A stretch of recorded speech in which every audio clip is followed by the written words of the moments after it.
Assalamualaikum warahmatullahi wabarakatuh. Waalaikumsalam. Anak-anakku semua, siswa-siswi kelas 8 SMP MTS se-Kabupaten Batang. Ibu harap kalian tetap dalam keadaan sehat walafiat.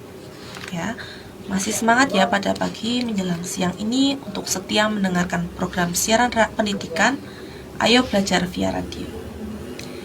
Tadi kalian sudah mendengarkan penjelasan dari Bu Roselin mengenai pengertian teks persuasi, tujuan teks persuasi, dan ciri-ciri teks persuasi, serta jenis-jenisnya. Mari kita lanjutkan materi yang tadi. Nah, Bu Dias akan menyampaikan materi yang pertama mengenai struktur teks persuasi. Ya, kalian sudah tahu kan apa itu struktur?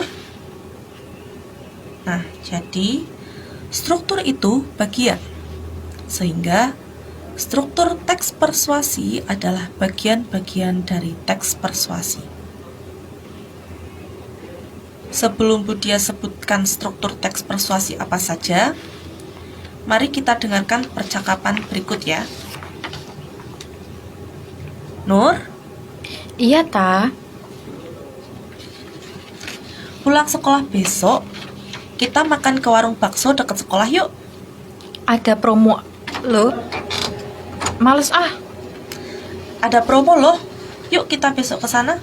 Seriusan? Promo apa? Maka dari itu, beli bakso 1 mangkok, gratis 1 mangkok lagi. Kan pas tuh kalau kita berdua. Promonya cuma buat 50 pembeli pertama aja loh. Yuk ah. Nah, sudah dengarkan percakapan tadi? Struktur teks persuasi yang pertama adalah pengenalan isu. Nah, isu itu apa sih? Agar kalian tidak bingung, isu itu adalah masalah. Jadi, pengenalan isu merupakan pengenalan masalah yang menjadi dasar tulisan tersebut. Masalah pada percakapan tersebut yaitu Tata mengajak Nur ke warung bakso dekat sekolah. Nah, itu tadi ya masalahnya. Lalu yang kedua yaitu rangkaian argumen. Argumen adalah pendapat yang disertai dengan alasan kuat. Ya. Sehingga rangkaian argumen adalah sejumlah pendapat yang terkait dengan isu yang diangkat. Pendapat ini adalah pendapat dari penulis teks persuasi ya. Nah, argumen yang ada pada percakapan tadi menyebutkan bahwa adanya promo. Jadi Tata berpendapat bahwa di warung tersebut ada promo. Lalu bagian yang ketiga yaitu pernyataan ajakan. Pada struktur ini merupakan inti dari teks persuasi. Biasanya berisi tentang dorongan-dorongan penulis kepada pembaca agar pembaca dapat terpengaruh dan bisa melakukan apa yang diinginkan oleh penulis. Nah, misalnya di bagian ini ditandai dengan adanya kata-kata ajakan seperti yang sudah dibahas pada ciri-ciri yang tadi. Kalau tadi pada percakapan tersebut Tata mengajak Nur ke warung bakso. Nah, lalu yang terakhir ada penegasan kembali. Apa yang ditegaskan? Baik, yang ditegaskan adalah pernyataan-pernyataan sebelumnya. Biasanya ditandai dengan kata demikianlah, pada akhirnya, kesimpulan, atau oleh karena itu, dan masih banyak lagi pilihan kata yang lain. Kalian bisa memilih sesuai dengan kata yang kalian inginkan. Pada bagian ini, penulis ingin menekankan agar pembaca mengingat kembali apa yang ingin disampaikan oleh penulis teks persuasi tersebut. Nah, pada percakapan tadi kan Tata mengingatkan Nur akan promo pembelian bakso, yaitu beli 1 mangkok, gratis 1 mangkok untuk 50 pembeli pertama. Nah, itu tadi struktur-struktur dari teks persuasi. Jadi untuk materi yang selanjutnya yang akan kita bahas itu mengenai kaidah kebahasaan dari teks persuasi. Untuk kaidah kebahasaan dari teks persuasi itu yang pertama, teks persuasi biasanya ditandai dengan pernyataan-pernyataan yang mengandung ajakan, dorongan, saran, bujukan, dan sejenisnya. Contoh dari kata-kata ajakan ini adalah makanlah dengan pola makan sehat dan seimbang.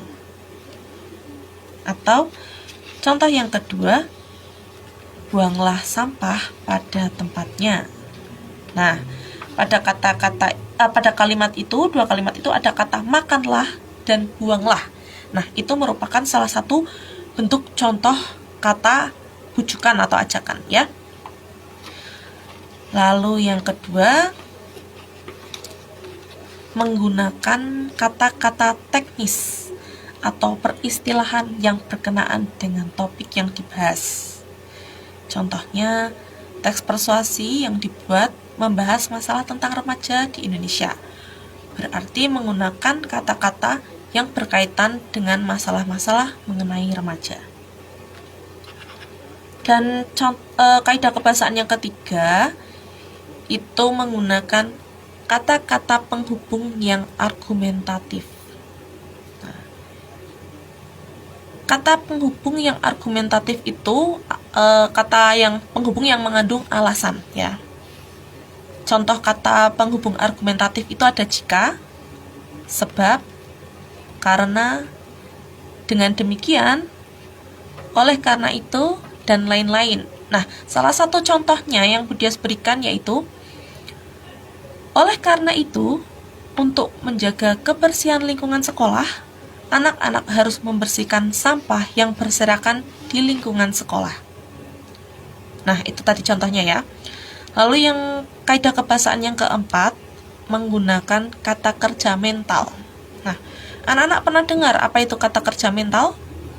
Ya, kata kerja mental itu kata kerja yang ekspresikan respon atau sikap seseorang terhadap suatu tindakan, keberadaan, atau pengalaman.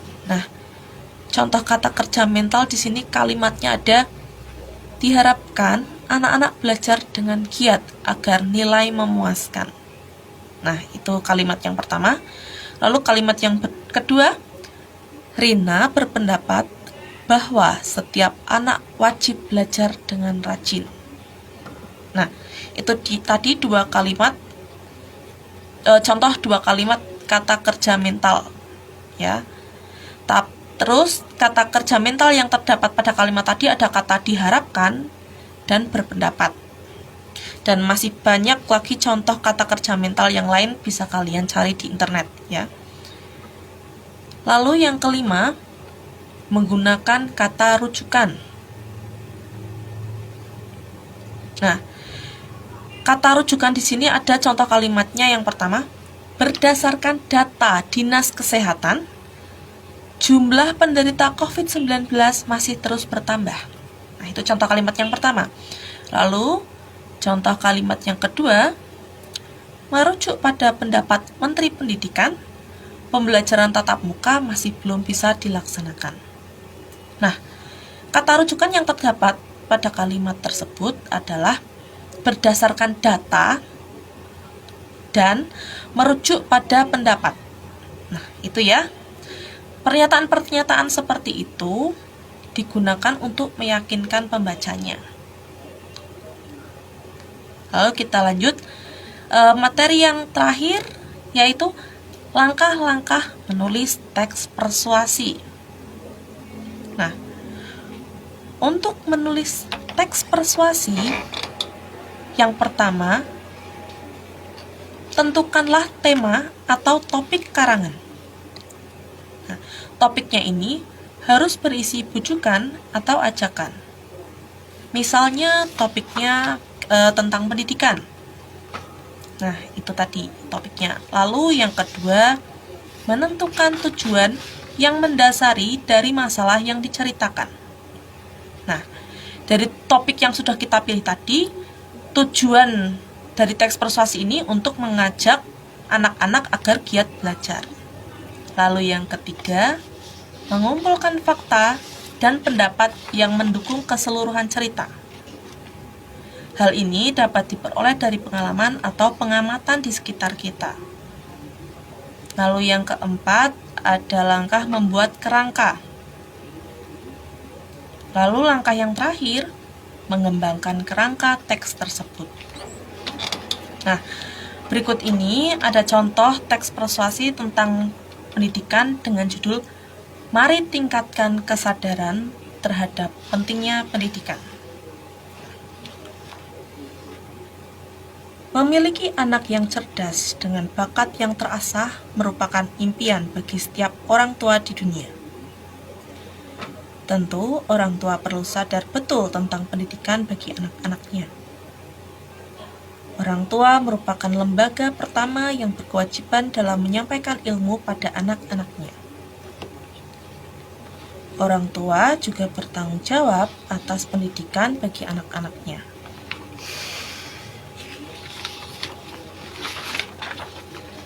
Meskipun orang tua merupakan guru terbaik, namun memiliki pendidikan formal juga merupakan suatu keharusan. Mengingat ilmu pengetahuan yang semakin berkembang, serta era globalisasi yang semakin menyamarkan batasan antar negara, pendidikan sudah menjadi hal yang penting dan tidak dapat ditawar lagi. Tingkat putus sekolah di Indonesia masih tinggi.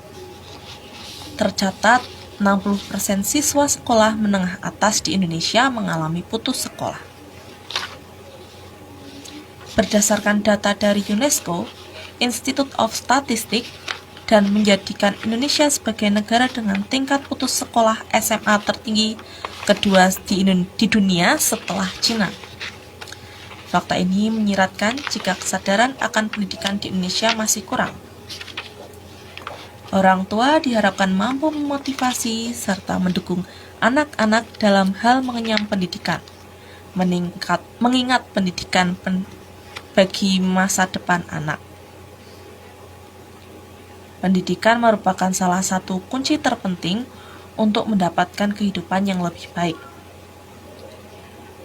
Pendidikan juga dianggap mampu memperkecil tingkat kemiskinan di Indonesia. Di era perdagangan bebas seperti saat ini, penguasaan skill dan ilmu merupakan hal yang mutlak dimiliki agar mampu bersaing dengan sumber daya manusia asing yang berdatangan ke Indonesia. Jangan sampai bangsa Indonesia kalah bersaing dan gagal menjadi tuan di tanah sendiri. Selain dukungan dari orang tua terhadap generasi muda, pemerintah juga berkewajiban untuk membenahi sistem pendidikan yang ada, serta memberikan fasilitas pendidikan yang menjangkau seluruh lapisan masyarakat di Indonesia. Hal ini juga didasari karena generasi muda yang cerdas dan berbakat merupakan jaminan masa depan bagi suatu bangsa.